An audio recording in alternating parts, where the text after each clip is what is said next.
I've got a story to tell. I come from a no-parent family. My mum threw herself off a bridge because my dad didn't love her.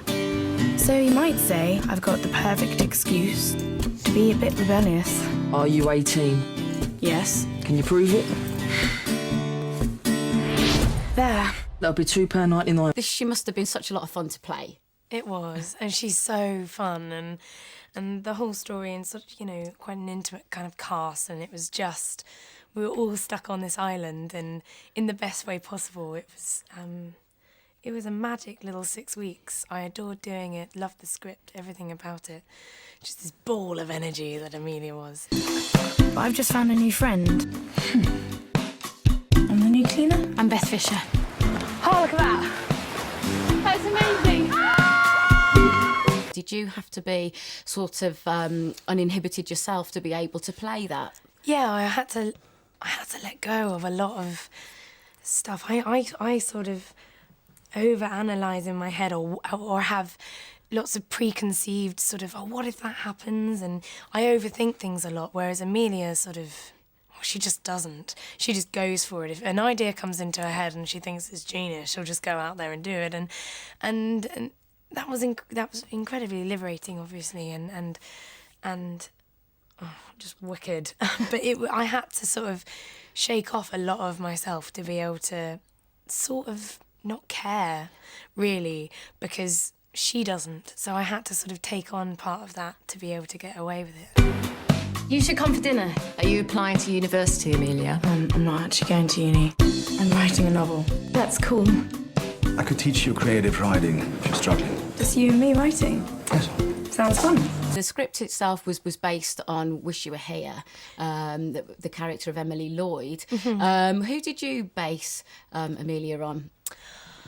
I mean, I'd seen Wish You Were Here before I'd read the script, and then on my second audition, they'd written our writer Tamsin Raffan had written down some reference points in terms of elements of character, and that was on there.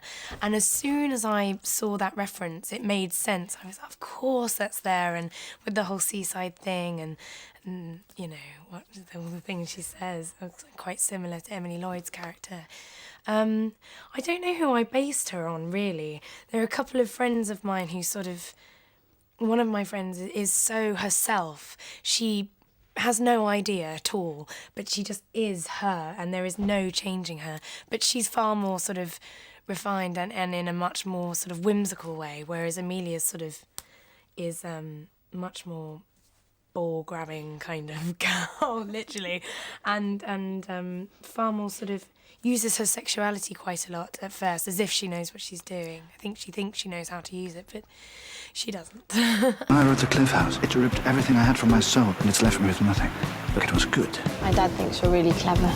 Did your dad really say that? You instantly connected to the script, and can you tell us a little bit more about that and also the audition process that you went through? Yeah, I mean, I just read the script, and your agent sort of sends them along to see if, you know, you'd like to audition, and I fell in love with her. I just thought, first time I read it, I thought it was very funny, and then I read it immediately afterwards and then found it was far more complex and actually a lot more emotive and had slightly darker themes to it than I had first sort of imagined and had noticed. And it just, that sort of, she was the first character that I found that had those complexities and those sort of almost chalk and cheese like elements. You know, someone can be outgoing, but actually underneath it all is far more fragile and sensitive, and that's so common in that age. And she wanted to say something, but she was just going about it the wrong way, or wanted to do something but was going down the wrong path, and but also doesn't apologise at the end of it. You know, in so many ways, she still keeps herself the way. And the process, the audition, I just had to convince them to hire me, I suppose, because at the time I hadn't got a job yet, so it was I'd been given a part, so I just had to fool them into believing I'd be fine. I really wouldn't let your daughter anywhere near me. She's 17. That's old enough to know your own mind. Is this a lesson on subtext, Mr. Fisher? I love Amelia. She's great, isn't she, Dad? Yes. It must be great for you as well that you're, you know, at the very sort of cusp of your career, all taking off. I mean, you've got Downton Abbey as well. I mean, to be able to show the dexterity of your acting ability with the two parts must be a gift for you, really.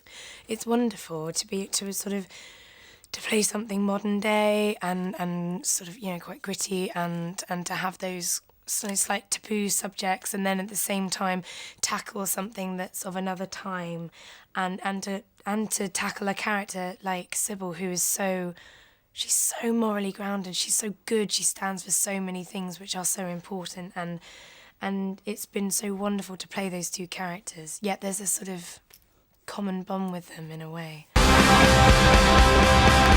Well, you want to be a dropout too, do you? Like that ghastly girl? To Oxford. Can't do this to Beth anymore. Is it difficult as well as you're new to acting and obviously connecting with the dialogue to add the sentiment to not just be saying and speaking the dialogue, but actually connecting a sentiment behind it and feeling? Is that a difficult process to go through?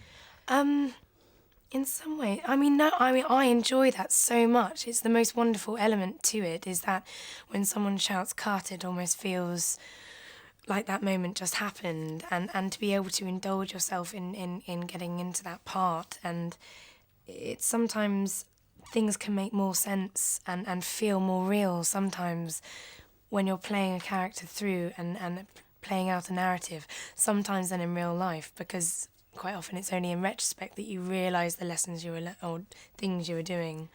So it's such an amazing experience. I completely caught the bug. I didn't mean for it to happen, any of it. At least she's getting some spirit about her.